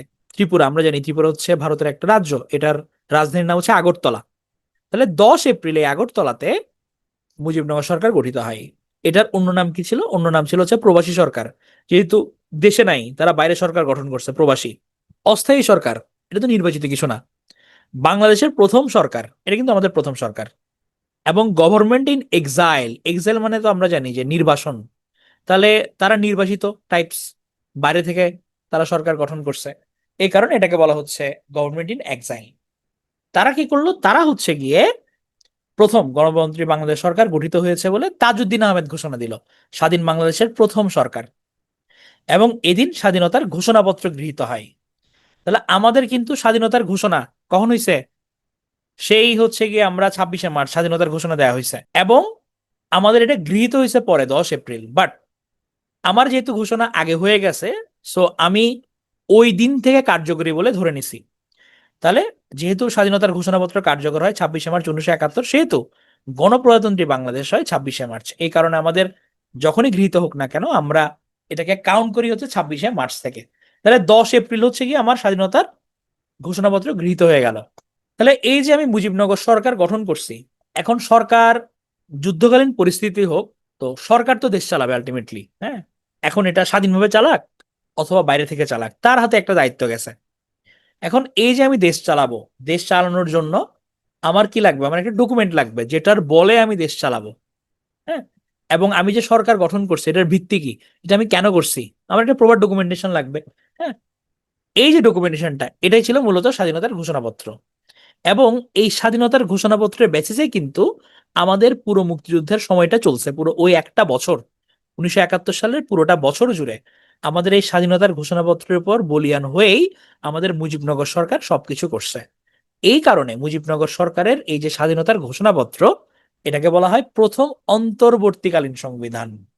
তাহলে আমার ইমার্জেন্সিতে, অন্তর্বর্তী মোমেন্টে আমি যে সংবিধান হিসেবে আমি যেটাকে ফলো করছি, সেটা হচ্ছে আমার স্বাধীনতার ঘোষণাপত্র। এই কারণে এটাকে বলা হয় প্রথম অন্তর্বর্তীকালীন সংবিধান। এবং যখন আমার দেশ স্বাধীন হয়েছে, তখন হচ্ছে কি একটা অস্থায়ী সংবিধান আদেশ জারি হয়, যেহেতু দেশ স্বাধীন হয়ে গেছে, নতুন সংবিধান গঠন করতে হবে। এটার কারণে হচ্ছে বঙ্গবন্ধু এসে উনি অস্থায়ী সংবিধান আদেশ জারি করেন, ওটাকে বলা হয় দ্বিতীয় অন্তর্বর্তীকালীন সংবিধান। তাহলে পরীক্ষায় কিন্তু আসে যে নিচের কোনটি প্রথম অন্তর্বর্তীকালীন সংবিধান, স্বাধীনতার ঘোষণাপত্র, নিচের কোনটি দ্বিতীয় অন্তর্বর্তীকালীন সংবিধান, এটা হচ্ছে অস্থায়ী সংবিধান আদেশ। ঠিক আছে, যে ভুল যাতে না হয়। তাহলে আমার 10 এপ্রিল সরকার গঠন হলো। 11 এপ্রিল মুজিবনগর সরকার গঠনের ঘোষণা দিল বেতার ভাষণে। তাজউদ্দিন সবাইকে জানাই দিলেন যে হ্যাঁ, আমরা আত্মপ্রকাশ করছে, আমাদের সরকার গঠন হয়েছে। আকাশবাণী, এটা হচ্ছে কলকাতার গণমাধ্যম, হ্যাঁ, ওটা সহ সরকার গঠনের খবর চারিদিকে প্রকাশিত হয়, মানে মিডিয়াতে চলে আসছে এটা। 12 এপ্রিল এই যে সরকার গঠন করা হয়েছে, মন্ত্রিসভার সদস্যদের নাম ঘোষণা করা হয়, নাম ঘোষণা করা হয়, হ্যাঁ, এবং বলা হয় যে মুক্তিযুদ্ধের এবং সশস্ত্র বাহিনী সমূহের সর্বাধিনায়ক হবে বঙ্গবন্ধু। তাহলে মুক্তিযুদ্ধের সর্বাধিনায়ক, সশস্ত্র বাহিনী সমূহের সর্বাধিনায়ক বঙ্গবন্ধু শেখ মুজিবুর রহমান, ওনাকে ঘোষণা করা হয়। এম এ জি ওসমানীকে মন্ত্রী পদমর্যাদায় প্রধান সেনাপতি এবং মুক্তিবাহিনীর প্রধান হিসেবে ঘোষণা করা হয়। তাহলে আমাদের প্রধান সেনাপতি এবং মুক্তিবাহিনীর প্রধান কে ছিলেন? এম এ জি ওসমানী, উনিও কিন্তু মন্ত্রী মর্যাদায়। হ্যাঁ, এম এ জি ওসমানীকে ঘোষণা করা হলো। 17 এপ্রিল মুজিবনগর সরকার মেহেরপুর জেলার ভবেরপাড়া গ্রামের বৈদ্যনাথ তলায় শপথ গ্রহণ করে। মজার ব্যাপার হচ্ছে, এটা কিন্তু প্রথমে শপথ গ্রহণ অনুষ্ঠানটা প্ল্যানিং হয়েছিল চুয়াডাঙ্গাতে, হ্যাঁ। এখন চারপাশে তো প্রচুর পাকিস্তানি আর্মি, ইনফরমেশন লিক হয়ে গেছে, এবং ওই জায়গায় তারা তন্ত্রতন্ত্র করে হচ্ছে মানে একদম মানে নিজেদের নজরবন্দি করে ফেলছে। সো এই কারণে পরবর্তীতে ইমিডিয়েট প্ল্যান শিফট করে এই জায়গাটা ফিক্স করা হয় মেহেরপুর জেলার ভবেরপাড়া গ্রামের বৈদ্যনাথ তলায়, আম্র কারণে মানে আমের বাগানে। এবং এটা কিন্তু বর্ডার থেকে খুব কাছে ছিল, প্ল্যান ছিল হচ্ছে যদি এখানে ইমার্জেন্সি আবার গ্যাঞ্জাম হয় তারা ইমার্জেন্সি এক্সিটও নিতে পারবে, হ্যাঁ। ওই চিন্তা থেকে এখানে অনুষ্ঠানটা করা হয় পরবর্তীতে বৈদ্যনাথ তলায়। এটা হচ্ছে ঐতিহাসিক মুজিবনগর দিবস, 17 এপ্রিল। স্বাধীনতার ঘোষণাপত্র আনুষ্ঠানিকভাবে পাঠ করা হয় এবং স্বাধীন বাংলাদেশের আনুষ্ঠানিক যাত্রা। তাহলে আমরা দেখলাম হচ্ছে 10 তারিখ আমার ঘোষণা হয়েছে, মুজিবনগর সরকার গঠন হয়েছে, বাট তারা শপথ করলো হচ্ছে গিয়ে আমার 17 এপ্রিল। অর্থাৎ আমি যদি ধরি যে আমার কথাবার্তা হইলো 10 এপ্রিল বিয়ের, আর আমার আংটি বদল হয়ে বিয়ে হয়ে গেল হচ্ছে গিয়ে 17 এপ্রিল, তাহলে আমার যদি অফিসিয়াল কোনো কিছু বলে, অফিসিয়াল অফিসিয়াল কখন হয়েছে? অফিসিয়াল হয়েছে আমার 17 এপ্রিল। 10 এপ্রিল আমি সরকার গঠন করছি, হ্যাঁ। তাহলে স্বাধীন বাংলাদেশের আমার আনুষ্ঠানিকভাবে যাত্রা শুরু হয়েছে আমার 17 এপ্রিল। তাহলে মুজিবনগর সরকারে হচ্ছে 6 জন ছিল সদস্য, রাষ্ট্রপতি শাসিত সরকার, মানে হেড হচ্ছে গিয়ে রাষ্ট্রপতি। 12টা হচ্ছে মন্ত্রণালয় বা বিভাগ ছিল। 17 এপ্রিল তারা শপথ নিয়েছে মুজিবনগরে। এখানে শপথ বাক্য পাঠ করেন অধ্যাপক ইউসুফ আলী, উনি তৎকালীন চিফ হুইপ ছিলেন। পরিচালনা করেন অনুষ্ঠান আব্দুল মান্নান। এগুলো একবার রিডিং পড়ে যাব। এবং গার্ড অফ অনার দেন হচ্ছে মাহবুব উদ্দিন, উনি হচ্ছে সিনিয়র পুলিশ ছিলেন। আনসার হচ্ছে 12 জন আনসার গার্ড অফ অনার প্রদান করেন। এই অনুষ্ঠানের নিরাপত্তার দায়িত্বে ছিলেন হচ্ছে মেজর আবু ওসমান চৌধুরী এবং অনুষ্ঠানের আয়োজন করেছিলেন তৌফিক ইলাহি চৌধুরী। এগুলো জাস্ট একবার রিডিং, হ্যাঁ। তো এগুলো হচ্ছে রিডিং বলতে এগুলো কিন্তু পরীক্ষায় আসে, হ্যাঁ। এখন পার্সপেক্টিভে হচ্ছে আসার হার একটু কমতে পারে, কিন্তু তবুও হচ্ছে আমি সাজেস্ট করব যে একবার পড়ে ফেলতে, হ্যাঁ। তাহলে শপথ বাক্য পাঠ করেন কে? পড়ান হচ্ছে অধ্যাপক ইউসুফ আলী, পরিচালনা করেন Abdul Mannan, guard of honour প্রদান করেন মাহবুব উদ্দিন, নিরাপত্তার দায়িত্বে মেজর আবু ওসমান, আর অনুষ্ঠান আয়োজন করেছিলেন তৌফিক ইলাহি চৌধুরী। এগুলো জাস্ট মানে জানার জন্য ওখানকার ওই সময় কি ইনভেন্ট হয়েছে। কিন্তু মজার ব্যাপার হচ্ছে কি, এই মুজিবনগরও কিন্তু শপথ গ্রহণের মাত্র 2 ঘন্টা পর পাকিস্তানি বাহিনী মুজিবনগরে বোমা বর্ষণ করে এবং মেহেরপুর দখল করে নেয়। তাহলে এর আগে চুয়াডাঙ্গা নিয়ে নিছে, পরে যখন দেখলো যে মেহেরপুরে ইয়ে করছে, 2 ঘন্টার মধ্যে কিন্তু মেহেরপুর আন্ডার কন্ট্রোল। এবং পরবর্তীতে আমরা দেখতে পেলাম এই যে আমাদের প্রবাসী মুজিবনগর সরকার, এদের হচ্ছে গিয়ে কার্যালয় ছিল এখানে। এটা কোনটা? এটা হচ্ছে কলকাতার থিয়েটার রোডের 8 নম্বর বাড়ি, এটা ছিল প্রবাসী মুজিবনগর সরকারের কার্যালয়। তাহলে পরীক্ষায় যদি আসে যে প্রবাসী মুজিবনগর সরকারের কার্যালয় কোথায় ছিল, কলকাতার থিয়েটার রোডের 8 নম্বর বাড়ি, হ্যাঁ। 18 এপ্রিল হচ্ছে মুজিবনগর সরকারের হচ্ছে দপ্তর বন্টন করা হয়। তারা দপ্তর ডিস্ট্রিবিউট করে যে কে কোন মিনিস্ট্রি পাবে, এটার দপ্তর বন্টন করা হয়। আমরা দেখলাম বঙ্গবন্ধুকে রাষ্ট্রপতি করা হলো, বাট উনি যেহেতু জেলে, ওনার অবর্তমানে অস্থায়ীভাবে উপরাষ্ট্রপতি হবেন হচ্ছে সৈয়দ নজরুল ইসলাম। তাজউদ্দিন আহমদকে প্রধানমন্ত্রী দেওয়া হলো, আরো অনেক পদ দেওয়া হয়, প্রতিরক্ষা, শিক্ষা, স্বাস্থ্য, স্থানীয় সরকার, অর্থনৈতিক বিষয়াবলী, পরিকল্পনা, উন্নয়ন। মানে ওনাকে এহেনও কিছু দেয় নাই যেগুলো বাকি ছিল আর কি। তথ্য সম্প্রচার, বেতার, টেলিযোগাযোগ, অর্থনৈতিক বিষয়াবলী, শিক্ষা, স্থানীয় শাসন, সবগুলোই, স্বাস্থ্য রাষ্ট্র সব দিছে। জাস্ট এখান থেকে এমনি মেইনলি মনে রাখি প্রধানমন্ত্রী প্রতিরক্ষা, এটা উনি পাইছে, হ্যাঁ। ক্যাপ্টেন মনসুর আলী, উনাকে দেওয়া হয়েছে অর্থমন্ত্রীর দায়িত্ব মূলত। এটার পাশাপাশি হচ্ছে অর্থ, জাতীয় রাজস্ব, তারপর হচ্ছে শিল্প, বাণিজ্য, পরিবহন, খাদ্য, বস্ত্র, এগুলোও দিছে। এইচ এম কামরুজ্জামান, উনি মূলত স্বরাষ্ট্রমন্ত্রী। এছাড়া কৃষি, সরবরাহ, ত্রাণ, পুনর্বাসন মন্ত্রণালয় দেওয়া হয়েছে। খন্দকার মোস্তাক, ওনাকে দিচ্ছে হচ্ছে পররাষ্ট্র, আইন, সংসদ বিষয়ক মন্ত্রণালয়। তাহলে এই হচ্ছে আমার 6 জন, 6 জন মিলে তারা গঠন করছে। এখানে মন্ত্রণালয় ছিল মোট 12টা, সচিব ছিল 10 জন, অর্থ সচিব আসাদুজ্জামান, মৌলাম চাষী ক্যাবিনেট সচিব এইচ টি ইমাম। হ্যাঁ, জাস্ট এমনি রিডিং। মুজিবনগর সরকারে হচ্ছে নারী নেত্রী ছিল বেগম রাজিয়া ওসমান। হ্যাঁ, বেগম রাজিয়া ওসমান এ কিন্তু হচ্ছে শেরে বাংলা একে ফজলুল হকের নাতনি। রাজিয়া ওসমান ছিল নারী নেত্রী। এবং সরকার বিশেষ দূত নিয়োগ করে বিচারপতি আবু সাইদ চৌধুরীকে। বিচারপতি আবু সাইদ চৌধুরীকে হচ্ছে বিশেষ দূত নিয়োগ করা হয়, মানে বাইরে আমার অ্যাডভোকেসি চালাতে হবে না, আমার যেখানে যে নতুন সরকার গঠন হয়েছে অথবা আমাদের উপর যেরকম অত্যাচার চালানো হচ্ছে, আমার এমন কোনো মানুষ লাগবে যে বাইরে আমাদের হয়ে কথা বলবে। এটার কারণে হচ্ছে বিচারপতি আবু সাইদ চৌধুরীকে আমরা রিক্রুট করি।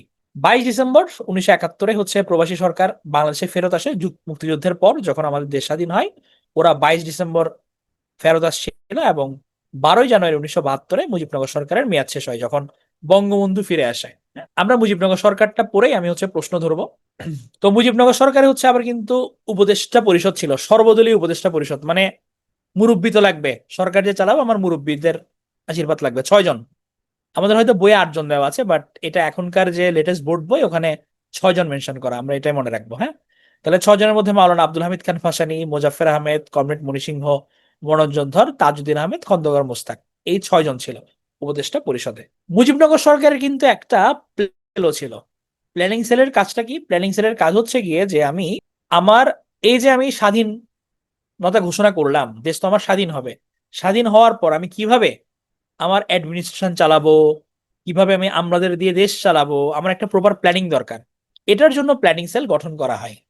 এটার প্রধান অর্থনীতিবিদ ছিলেন হচ্ছে সনৎ কুমার সাহা, এবং গবেষণা কর্মকর্তা ছিলেন ডক্টর মোহাম্মদ ইউনুস।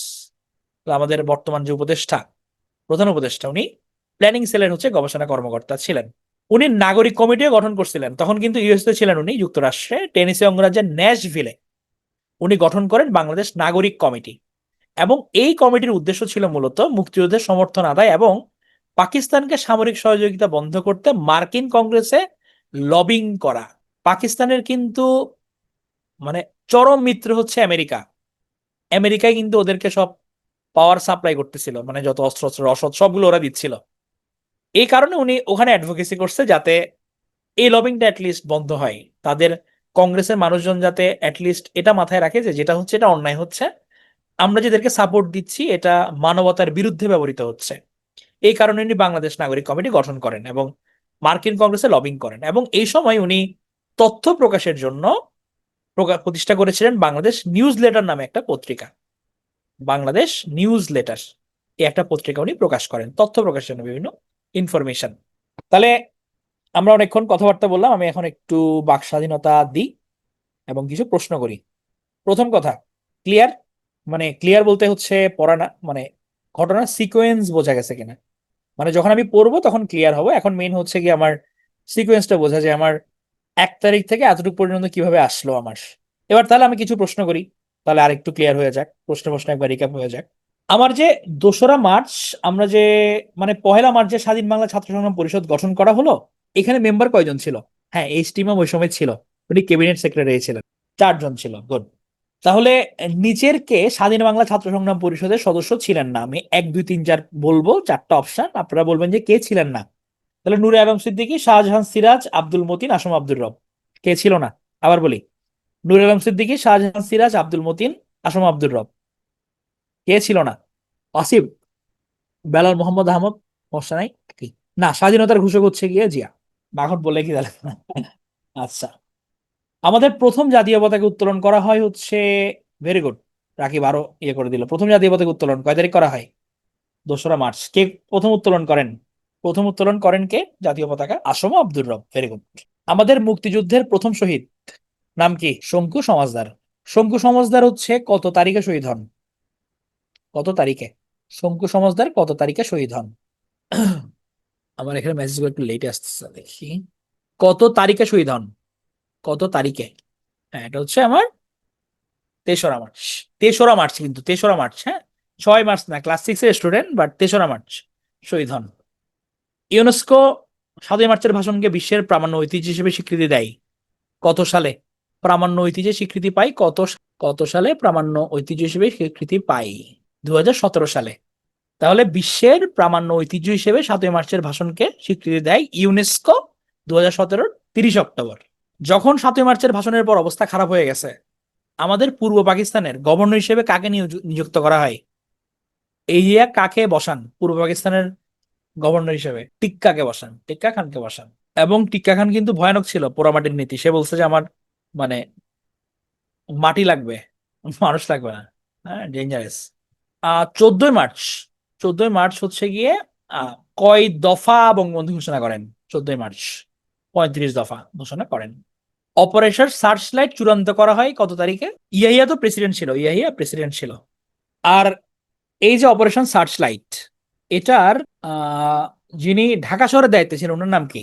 ঢাকা শহরের দায়িত্বে ছিলেন রাও ফরমান আলী। আমাদের মুক্তিযুদ্ধের প্রথম সশস্ত্র প্রতিরোধ কারা করে? ইস্ট পাকিস্তান রাইফেলস নাকি east Bengal regiment? East Bengal regiment, very good. আমাদের 26শে মার্চ তো স্বাধীনতা দিবস। এটাকে স্বাধীনতা দিবস হিসেবে ঘোষণা করা হয় কত সালে?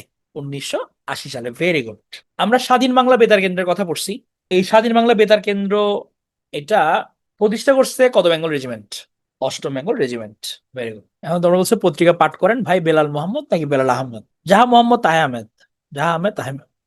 হ্যাঁ, আচ্ছা আমি এটা ইয়ে করে দিব, আমি চেক করে দিব, হ্যাঁ। ওকে। চরমপত্র আর হচ্ছে গিয়ে স্বাধীন বাংলা বেতার, ইয়ে জল্লাদের দরবার খুব জনপ্রিয়। জল্লাদের দরবার রচনা করছেন কে? জল্লাদের দরবার কল্যাণ মিত্র। চরমপত্রের পরিকল্পনাকারী ছিল আব্দুল মান্নান। আর জল্লাদের আর চরমপত্রের হচ্ছে পাঠ করতেন হচ্ছে এমার আক্তার মুকুল। আর জল্লাদের দরবার এটা রচনা করেন হচ্ছে গিয়ে কল্যাণ মিত্র। আমাদের মুজিবনগর সরকার আনুষ্ঠানিকভাবে শপথ নেয় কয় তারিখ? 17 এপ্রিল। আমাদের মুক্তিবাহিনীর প্রধানকে, তোমাদের তো পিডিএফ দেয়া হবে সাকিব, পিডিএফ দেয়া হলে তখন স্লাইড দেখে নিও। এটা হচ্ছে এম এ জি ওসমানী। মুক্তিবাহিনীর প্রধান কিন্তু এম এ জি ওসমানী, বঙ্গবন্ধু না কিন্তু, ঠিক আছে? খুব সাবধান। হ্যাঁ, একই একই ব্যক্তি, সিরাজ। প্রবাসী মুজিবনগর সরকারের কার্যালয় হচ্ছে কোথায় ছিল? ও, সানজিদা ওসমানীর কলকাতার 8 নম্বর থিয়েটার রোডের বাড়িতে। আচ্ছা দেখি, যারা ডাক্তার আছো খেয়াল করছো নাকি দেখো, বলো তো মুজিবনগর সরকারের স্বাস্থ্য বিষয়ক মন্ত্রী কে ছিল? মুজিবনগর সরকারের স্বাস্থ্য বিষয়ক মন্ত্রী কে ছিল? Health, Tajuddin, very good. Foreign কে ছিল? ফরেন, ফরেন পররাষ্ট্র মন্ত্রী কে ছিল? মোস্তাক, মোস্তাক ছিল পররাষ্ট্র।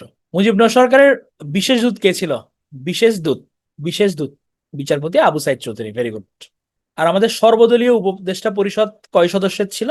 6 সদস্যের। আমাদের সাকিব বলছে আছে একটু দেখাইতে, এই হচ্ছে সাকিব, এই উপদেষ্টা পরিষদ। ডক্টর মোহাম্মদ ইউনূস হচ্ছে তথ্য প্রকাশের জন্য যে নিউজ পেপার প্রতিষ্ঠা করেন, পত্রিকাটার নাম কি ছিল? হচ্ছে news letter, very good, good. তাহলে আমরা মোটামুটি সবাই ক্লিয়ার। তাহলে এবার একটু বাক্স স্বাধীনতা অফ করে, বেশি স্লাইড নাই, গল্পের মতো করে শুনি। গোপাল ভাঁড় আহ, থাকবে, প্রশ্ন সলভ করলে মনে থাকবে, এখন মনে হচ্ছে পরে পারবা। ওকে, তাহলে আমরা হচ্ছে কি দেখলাম যে আমাদের তাহলে সরকার টরকার ইয়ে নিল, এবং আমরা দেখছি যে আমাদের তেলিয়াপাড়ায় কিন্তু অলরেডি আমাদের সিনিয়র মানুষজন বসে গেছে না, মুক্তিযুদ্ধের সামরিক প্রশাসন গঠন হয়েছে। তারা ডিসিশন নিছে যে তারা এখন যুদ্ধে নামবে, এবং তারা ভাগটাগ করে নিছে বিভিন্ন সেক্টরে। তো 10 এপ্রিল হচ্ছে গিয়ে মুক্তিযোদ্ধা বাহিনী গড়ে তোলার উদ্যোগ গ্রহণ করা হয়, এবং 4টা সামরিক জোনে বাংলাদেশকে ভাগ করে 4জন সেক্টর কমান্ডার নিযুক্ত করা হয়। এবং 11 এপ্রিল তা পুনর্গঠিত করে 11টি সেক্টরে বিভক্ত করা হয়। এখন এটা নিয়ে একটু কথা আছে। আমাদের বিভিন্ন প্রামাণ্য বইয়ে, অথেন্টিক বইয়ে দেওয়া আছে হচ্ছে প্রথমে 10 এপ্রিল তো তারা গঠন করছে, 11 এপ্রিল 4টা সেক্টরের সঙ্গে আরো 3টা সেক্টর যোগ করে 7টা সেক্টর করা হয়, এবং 11ই জুলাই গিয়ে আলটিমেটলি 11টা সেক্টরে ভাগ করে। কিন্তু আমাদের এখনকার যে বোর্ড বই, বোর্ড বইয়ে এই ইনফরমেশনটা লেখা আছে। বোর্ড বইয়ে বলা হয়েছে 11 এপ্রিল হচ্ছে 11টা সেক্টরে ভাগ বিভক্ত করছে, এই কারণে এটা এখানে দেওয়া। এটা বোর্ড বই। এমনি আমাদের হচ্ছে নর্মাল বিভিন্ন ডকুমেন্টে যে 11 এপ্রিল হচ্ছে 7 সেক্টর, 11 জুলাই হচ্ছে গিয়ে 11 সেক্টর। তো আমাদের এই যে সেক্টর গঠিত হলো, আমাদের মুক্তিবাহিনী, আমাদের মুক্তিবাহিনীর প্রধান সেনাপতি হচ্ছে আমাদের M A G Osmani, papa tiger. হ্যাঁ, একদম বলিষ্ঠ লিডার। ব্রিটিশ সাম্রাজ্যের সর্বকনিষ্ঠ মেজর ছিল। বার্মার রণাঙ্গনে ব্রিটিশ বাহিনীর একটি ব্যাটালিয়নের কমান্ডার হিসেবে, মানে ব্রিটিশ ইংল্যান্ডের কমান্ডার হিসেবে লড়াই করছে। চারটিখানি কথা না কিন্তু, হ্যাঁ। 67তে অবসর নিছে, 70-এ আবার নির্বাচনে চলে আসছে, পাকিস্তানের জাতীয় পরিষদের সদস্য হিসেবে নির্বাচিত হন। পাপা টাইগার নামে পরিচিত, হ্যাঁ, মানে পাপা টাইগার, টাইগার মানে বাপ। 4 এপ্রিল তো উনি আমাদের নেতৃত্ব দিছে, ওনাকে আমরা সশস্ত্র বাহিনী এবং মুক্তিবাহিনীর প্রধান সেনাপতি করছি, মুক্তিবাহিনীর চিফ কমান্ডার ইন চিফ করছি, এবং উনি কিন্তু আমাদের স্বাধীন বাংলাদেশের প্রথম সেনাবাহিনীর প্রধান। এটা খুব গুরুত্বপূর্ণ, স্বাধীন বাংলাদেশের প্রথম সেনাবাহিনীর প্রধান হিসেবে নিযুক্ত হয়। উনি জাতীয় জনতা পার্টি নামে একটা দল গঠন করছিল, মানে রাজনীতি আমাদের এখানে সবাই একটু একটু করছে। তাহলে আমাদের আতল গনি ওসমানী উনি হচ্ছে মুক্তিবাহিনীর প্রধান সেনাপতি, হ্যাঁ, পাপা টাইগার। ওনার চিফ অফ স্টাফ হিসেবে ছিল অবসরপ্রাপ্ত colonel Abdur Rauf, chief of staff. তাহলে আমার মুক্তিবাহিনীর কমান্ডার ইন চিফ একদম প্রধানকে, প্রধান হচ্ছে গিয়ে এমএজি ওসমানী। আর আমার চিফ অফ স্টাফ যদি আমি বলি তাহলে হচ্ছে অবসরপ্রাপ্ত কর্নেল আব্দুর রব, উনি হচ্ছে চিফ অফ স্টাফ। আর আমার ডেপুটি চিফ অফ স্টাফ এবং মুক্তিবাহিনীর উপকমান্ডার হচ্ছে এ কে খন্দকার। এ কে খন্দকার হচ্ছে আমার উপকমান্ডার, ডেপুটি চিফ অফ স্টাফ এবং মুক্তিবাহিনীর উপকমান্ডার হচ্ছে এ কে খন্দকার। তাহলে আমার তিনটা জিনিস মনে রাখতে হবে। মুক্তিবাহিনীর প্রধান আমার এমএজি ওসমান, আমার চিফ অফ স্টাফ হচ্ছে গিয়ে কর্নেল আব্দুর রব, আর আমার ডেপুটি চিফ অফ স্টাফ বললে এটা হচ্ছে আমার একে খন্দকার। ঠিক আছে, তিনটা। এবং একে খন্দকারের কিন্তু একটা বিখ্যাত বই আছে যার নাম হচ্ছে ভেতরে বাইরে। এটা খুব বিখ্যাত বই, একে খন্দকারের, এই খন্দকার ভেতরে বাইরে। তো একে খন্দকার উনি হচ্ছে আমাদের ডেপুটি কমান্ডার। খুব ইম্পর্টেন্ট ইনফরমেশন, কয়েকজন লিভ নিচ্ছ দেখছি, যারা লিভ নিচ্ছ তারা কিন্তু লস করে যাবে, হ্যাঁ। বিমান বাহিনীর প্রথম প্রধান হচ্ছে গিয়ে একে খন্দকার ছিল। আমরা সেনাবাহিনীর প্রথম প্রধান দেখছিলাম এমএজি ওসমানীকে, আর বিমান বাহিনীর প্রথম প্রধান দেখলাম হচ্ছে আব্দুল করিম খন্দকারকে। উনি বাংলাদেশের প্রথম, আমরা যদি ফ্লাইট বলি, operation kilo flight, operation kilo ফ্লাইটের সমন্বয়ক, অপারেশন কিলো ফ্লাইটের উনি 21 নভেম্বর গ্রুপ ক্যাপ্টেন হয় এবং এমএজি ওসমানীর ব্যক্তিগত ডেপুটি ইনচার্জ ছিলেন। এবং পাক বাহিনীর যে আত্মসমর্পণ অনুষ্ঠান, ওখানে উনি প্রবাসী বাংলাদেশ সরকারের প্রতিনিধি হিসেবে ছিলেন, সেক্টর কমান্ডার্স ফোরামের চেয়ারম্যান ছিলেন, এবং 1971 ভেতরে বাইরে। এটা তার খুব বিখ্যাত একটা বই, আব্দুল করিম খন্দকার। আমাদের সেনাবাহিনীর সদর দপ্তর ছিল হচ্ছে ভারতের ত্রিপুরা রাজ্যের আগরতলায়। আমাদের সদর দপ্তর ছিল ওখানে ত্রিপুরা রাজ্যের আগরতলাতে আমাদের সদর দপ্তর ছিল। 18 এপ্রিল, আমরা 6 এপ্রিল দেখছিলাম না, এ কে এম শিহাবুদ্দিন ওনারা, আমজাদুল হক ওনারা পদত্যাগ করছেন। আমরা এখানে দেখলাম কলকাতার deputy high commissioner M Hossain Ali, উনি পাকিস্তানের দূতাবাসে সর্বপ্রথম বাংলাদেশের মানচিত্র খচিত পতাকা উত্তোলন করেন। একদম মানচিত্র খচিত পতাকা উনি উত্তোলন করেছেন 18 এপ্রিল, এম হোসেন আলী। তো আমাদের এই যে মুক্তিবাহিনী, এটাতে শুধুমাত্র যে আমাদের আর্মি পার্সোনাল যুদ্ধ করছে ব্যাপারটা তো এরকম না, আমাদের এখানে কিন্তু অনেক অনিয়মিত বাহিনীও ছিল। তাহলে দুই ধরনের বাহিনী ছিল এখানে, একটা নিয়মিত এবং অনিয়মিত বাহিনী। নিয়মিত কারা? নিয়মিত হচ্ছে যারা বর্ন টু ফাইট, যারা আর্মির বাহিনীর মানুষজন, সেনাবাহিনী, বিমান বাহিনী, নৌবাহিনী, তারা তো ট্রেইনড কমান্ডো, হ্যাঁ, ট্রেইনড পার্সন। তারা হচ্ছে কি আমাদের নিয়মিত বাহিনী। সেক্টর ট্রুপস, ব্রিগেড ফোর্স এর থেকে গঠিত হয়েছে। এবং সেক্টর ট্রুপসের দায়িত্ব ছিল হচ্ছে 11টা সেক্টরের কাছে, সেক্টর কমান্ডারদের দায়িত্বে 11টা সেক্টরে 16 জন সেক্টর কমান্ডার দায়িত্ব পালন করেন, 16 জন সেক্টর কমান্ডার। এবং আমরা এই 11টা সেক্টরকে 64টা সাব সেক্টরে ভাগ করি, 64 সাব সেক্টরে ভাগ করা হয়। এবং আমাদের 3টা স্পেশাল ফোর্স ছিল, যেগুলোকে বলতো ব্রিগেড ফোর্স।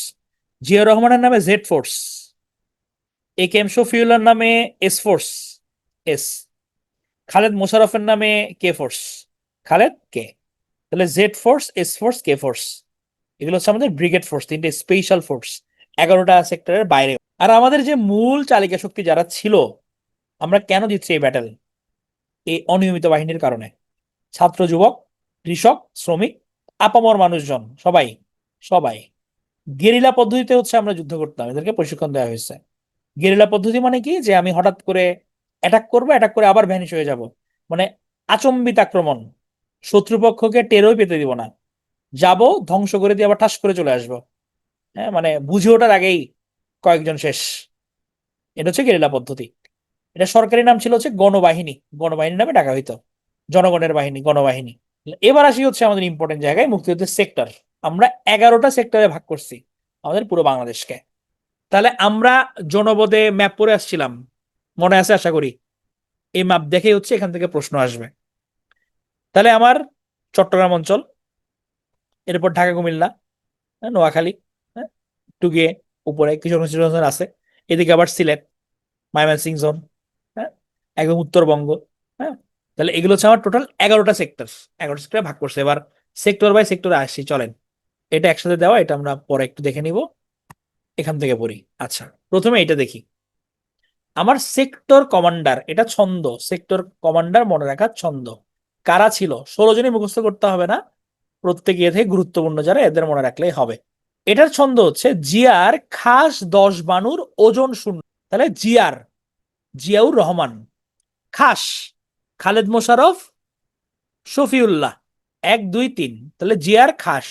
10 সিয়ার দত্ত, স দিয়ে শওকত, জিয়ার খাস 10 বানুর, উইং কমান্ডার বাশার, নূর দিয়ে নুরুজ্জামান, ওজন, ও দিয়ে ওসমান চৌধুরী, জন দিয়ে জলিল, শূন্য হচ্ছে শূন্য, এখানে কোনো সেক্টর কমান্ডার ছিল না 10 নম্বরে, আর তা দিয়ে হচ্ছে তাহের। তাহলে জিয়ার খাস 10 বানুর ওজন শূন্যতা, তাহলে আমার জিয়াউর রহমান, খালেদ মোশাররফ, মানে 1 2 3 4 5 6 7 8 9 10 11, হ্যাঁ। তাহলে 10-এ শূন্য, এখানে কেউ নাই, আর বাদ রইল হচ্ছে 9টা। তাহলে জিয়াউর রহমান, খালেদ মোশাররফ, কে এম শফিউল্লাহ, সিয়ার দত্ত, মীর শওকত আলী, বাশার, কাজী নুরুজ্জামান, ওসমান চৌধুরী, জলিল, কর্নেল তাহের। তাহলে এটা যদি আমরা ছন্দটা দিয়ে মনে রাখি, এটা আসলেই মনে থাকে। প্রথমে মনে হবে যে ভাই মনে থাকবে না, এটা থাকবে, পরীক্ষায় আসবে যে আমার 9 নং সেক্টরে সেক্টর কমান্ডার কে ছিল, 6 নং এর কে ছিল, জিয়া কত নম্বর সেক্টরে যুদ্ধ করছেন, হ্যাঁ, এভাবে আসবে প্রশ্ন। হ্যাঁ, তাহলে প্রথমে আসি 1 নম্বর সেক্টর আমার এলাকায়, চিটাং সেরা। তাহলে চট্টগ্রাম পার্বত্য চট্টগ্রাম ফেনী, পুরো চিটাং, চিটাং হচ্ছে আমার 1 নম্বর সেক্টর। আয়তনে বড় সেক্টর, সবচেয়ে বড় সেক্টর। সদর দপ্তর ছিল হরিণা, এখানে কমান্ডার হিসেবে দায়িত্ব ছিলেন মেজর জিয়া, মেজর রফিকুল ইসলাম। আয়তনে সবচেয়ে বড়। 2 নম্বর, চিটাং থেকে একটু এদিকে ঢুকি, তাহলে আবার নোয়াখালী কুমিল্লা, ঢাকা শহর সহ ঢাকা জেলার দক্ষিণাংশ ফরিদপুর, এটা হচ্ছে 2 নম্বর সেক্টর। সদর দপ্তর হচ্ছে মেলাঘর, এটা আসামে, এটার দায়িত্বে হচ্ছে খালেদ মোশাররফ এবং এটিএম হায়দার, 2 নম্বর সেক্টর। এই খালেদ মোশাররফের কে ফোর্স কিন্তু এখানে কাজ করতো। 3 নম্বর সেক্টর, তাহলে আরেকটু এদিকে যাই, তাহলে এখানে কুমিল্লার কিছু অংশ আছে, সিলেটের আবার অংশ আছে এদিকে, কিশোরগঞ্জ মহকুমা এখানে বসছে, ঢাকার কিছু অংশ। সদর দপ্তর হচ্ছে হেজামারা। এটার বৈশিষ্ট্য হচ্ছে এখানে সবচেয়ে বেশি উপসেক্টর আছে, সবচেয়ে বেশি উপসেক্টর এখানে। কার কোন এলাকা, এলাকাতে শুনে মনে রাখবা যে আমার এলাকা ভাই এখানে, আমার এটা। তাহলে এ কে এম শফিউল্লাহ। 4 নম্বর সেক্টর, এখানে বোঝা যায় 4 5 মানে সিলেট। সদর দপ্তর করিমপুর মাসিমপুর, এখানে সিআর দত্ত, সহজ, এটা ইজিলি মনে থাকে। 5 নম্বরে সিলেট, এখানে মীর শওকত আলী, টাইগার লিডার নামে পরিচিত ছিল। 5 নম্বরে সদর দপ্তর হচ্ছে বাসতলা। সদর দপ্তরগুলো রিডিং করেও মনে থাকলে ভালো, নাহলে আরো ভালো। এবার চলে যায় একদম উপরে, একদম উত্তরবঙ্গ, সমগ্র রংপুর, দিনাজপুর, ঠাকুরগাঁও, 6 নম্বর সেক্টর। পাটগ্রাম, কমান্ডার হচ্ছে উইং কমান্ডার এম কে বাসার। এবার আসি একটু নিচে, 7 নম্বরে বগুড়ার দই, তাহলে বগুড়া, রাজশাহী, পাবনা, দিনাজপুরের দক্ষিণাঞ্চল, তরঙ্গপুর, এখানে হচ্ছে নুরুজ্জামান এবং মেজর নাজমুল হক এই সেক্টরে। এবার আসি আর একটু নিচে আমার, হ্যাঁ, আমার কুষ্টিয়া, যশোর, খুলনার মানুষজন বলছে ভাই আমরা কই, ওরা 8 নম্বরে। তাহলে কুষ্টিয়া, যশোর, ফরিদপুর জেলার অংশবিশেষ, খুলনা জেলার সাতক্ষীরা মহকুমা। ফরিদপুর আবার অনেক পার্টে ভাগ হয়েছে। মুজিবনগর আবার এই সেক্টরে ছিল। সদর দপ্তর হচ্ছে কল্যাণী, সদর দপ্তর নামটা সুন্দর। 8 নম্বর সেক্টর, মেজর আবু ওসমান চৌধুরী। 9 নম্বর, মনুরা কোথায়? মনুরা আছে এখানে, সমগ্র বরিশাল, পটুয়াখালী, খুলনা জেলা, ফরিদপুর জেলার অংশবিশেষ এবং গোপালগঞ্জ, 9 নম্বর সেক্টরে। এখানে হচ্ছে সদর দপ্তর টাকি বসিরহাট, এবং এম এ জলিল হচ্ছে এখানকার কমান্ডার 9 নম্বর সেক্টরের। এখন এম এ জলিল এখানকার কমান্ডার, এম এ জলিল নিয়ে একটু পড়ি, ইন্টারেস্টিং ক্যারেক্টার। উনি স্বাধীন বাংলাদেশের প্রথম রাজবন্দী। ওনাকে কিন্তু 31 ডিসেম্বর গ্রেফতার করা হয়। এখন ওনাকে কেন গ্রেফতার করা হয়েছে, এটা নিয়ে অনেক কাহিনী আছে প্রচলিত, যেটা উনি হচ্ছে গিয়ে ইন্ডিয়ান আর্মির এগেনস্টে গেছিলেন। হ্যাঁ, তো তাই নাকি তাকে গ্রেফতার করা হয়। তবে মানে এটা আসলে যে এক্সপ্লেনেশনটা প্রপার, এটা আমরা জানি না। তবে স্বাধীন বাংলাদেশের প্রথম রাজবন্দী বলে উনি, এবং উনি কিন্তু জাসদ এবং জাতীয় মুক্তি আন্দোলনের নেতা। আমরা জানি যে 71-এর পর আওয়ামী লীগের সবচেয়ে বড় অপোনেন্ট ছিল বঙ্গবন্ধুর জাসদ। ওনার কিছু খুব বিখ্যাত গ্রন্থ আছে, বিশেষ করে এই গ্রন্থটা খুবই পপুলার। অরক্ষিত স্বাধীনতায় পরাধীনতা, সীমাহীন সমর, কৈফিয়ত কিছু কথা, Bangladesh nationalist movement for unity, historical necessity, এগুলো হচ্ছে তার বিখ্যাত গ্রন্থ। এবার আসি হচ্ছে আমরা 10 নম্বর সেক্টর। বে অফ বেঙ্গল। তাহলে এখানে কোনো কিছু নাই, আমার পানি। তাহলে পানিতে কেন দরকার? কারণ আমরা তো ভাই নৌ বেষ্টিত অঞ্চল। সো আমার এখানে তো আমার নৌ কমান্ডো লাগবে। হ্যাঁ, তো এদের কোনো সরাসরি সেক্টর কমান্ডার ছিল না, সরাসরি প্রধান সেনাপতির বার্তা পেত। 1 নম্বর সেক্টরের তারা মোটামুটি আন্ডারে ছিল বলা যায়। হ্যাঁ, নৌ কমান্ডোদের নিয়ে গঠিত 10 নম্বর সেক্টরটা। 11 নম্বর সেক্টর কিশোরগঞ্জ মহকুমা বাদে সমগ্র ময়মনসিংহ এবং টাঙ্গাইল জেলা 11 নম্বর সেক্টরের অন্তর্ভুক্ত। সদর দপ্তর মহেন্দ্রগঞ্জ, কমান্ডার হচ্ছে মেজর আবু তাহের। ওনাকে কি নামে ডাকা হইতো জানেন? ক্রাচের কর্নেল। যুদ্ধ করতে গিয়ে একটা পাহারান, পরবর্তীতে ক্র্যাচ নিয়েই হাঁটতো। উনি আরেক জাসদের ডাইনামিক নেতা জাসদের, ওনাকে ক্রাচের কর্নেল নামে ডাকা হয়। তাহলে এখানে প্যাচ লাগে হচ্ছে কোনটা কোন জায়গায়। হ্যাঁ, সো ম্যাপ দেখে পড়লে এটা একদমই ইজি।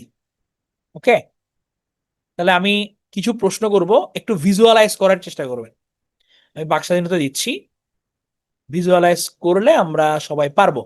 আগে এতটুকু আমরা আগে এটা একটু দেখি। আমাদের চট্টগ্রাম পার্বত্য চট্টগ্রাম, চট্টগ্রাম পার্বত্য চট্টগ্রাম কত নম্বরে? Sector 1, good. ময়মনসিংহ কিশোরগঞ্জ টাঙ্গাইল কত নাম্বার? তাহলে 11 নাম্বার, গুড। রাজশাহী বগুড়া পাবনা চাপাই বগুড়ার দই কোথায় যেতে হবে, কত নাম্বারে? 7 নাম্বার সেক্টর, 7। 6 তো একদমই উপরে না, এরপর নিচে একটু তোমার রাজশাহীর কিছু অংশ পড়ছে অবশ্য। তাহলে এটা হচ্ছে 7 নাম্বার সেক্টর। ঢাকা কত নাম্বার? ঢাকা কিন্তু কয় জায়গায় ছিল? 2 জায়গায় ছিল, কিন্তু 2 আর 3। হ্যাঁ, ঢাকা শহর ছিল 2 নম্বর সেক্টরের আন্ডারে, ঢাকা জেলা 2 এবং 3 দুইটার আন্ডারে ছিল।